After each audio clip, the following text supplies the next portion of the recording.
Nike has just made a massive and surprising move in sports marketing by officially signing AlexEala, a rising tennis star from the Philippines, as their new brand ambassador in women's tennis. What makes this even more surprising is that they passed over world number 1 Aryna Sabalenka and world number 2 Iga Świątek, two of the most dominant players in the sport right now, to sign Eala instead. This decision has sent shockwaves through the tennis world. Rumors about the deal have been floating around for some time, but Nike made it official just recently with a special event at their headquarters. As part of the announcement, they unveiled the AlexEala Gallery, an entire section of their headquarters dedicated to her most memorable tennis moments.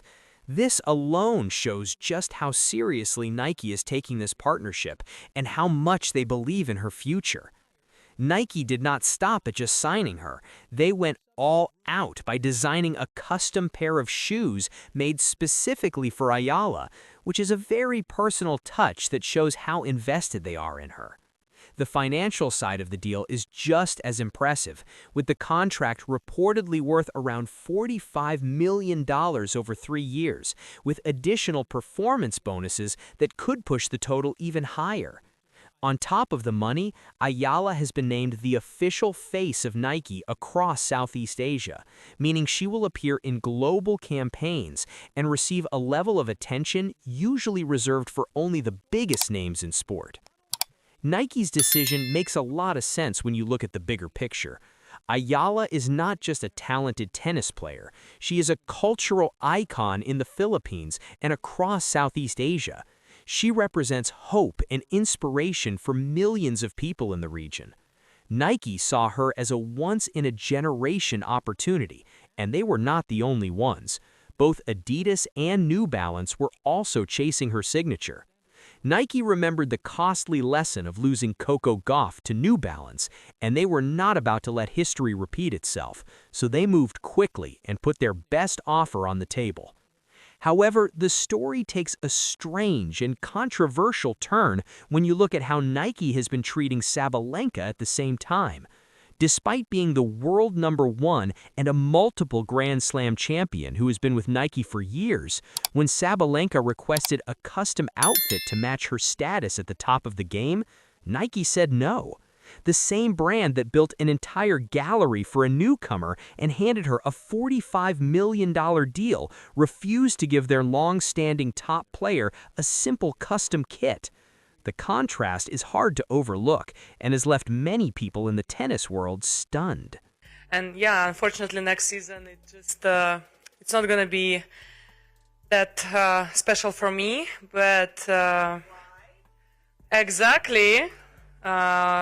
The difference in how Nike is treating these two players has shocked many people in the tennis world and feels deeply unfair to Sabalenka. It raises a serious question. Why is Nike investing so heavily in Eala while appearing to push Sabalenka aside, even though she is currently the best player in the world? There are reports that things between Sabalenka and Nike have been going sour for a while.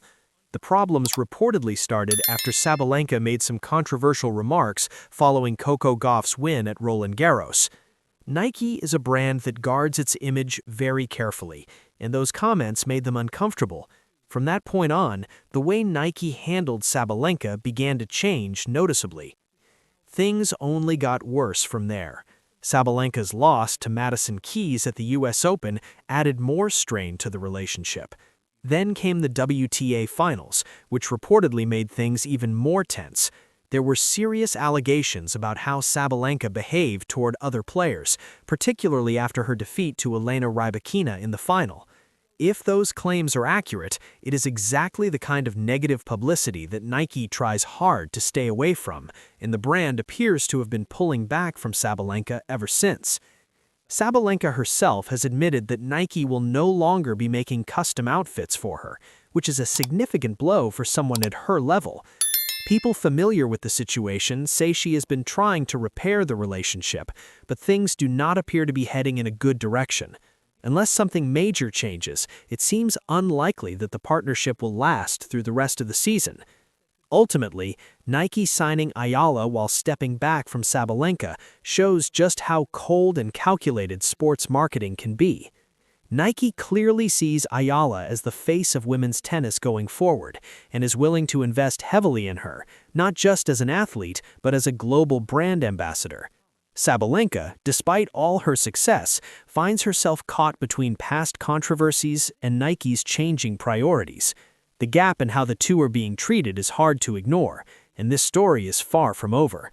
As for Eala, this is only the beginning. With one of the most powerful brands in the world fully behind her, the sky's the limit. Nike has clearly chosen her as their star in women's tennis, and they are making no effort to hide it.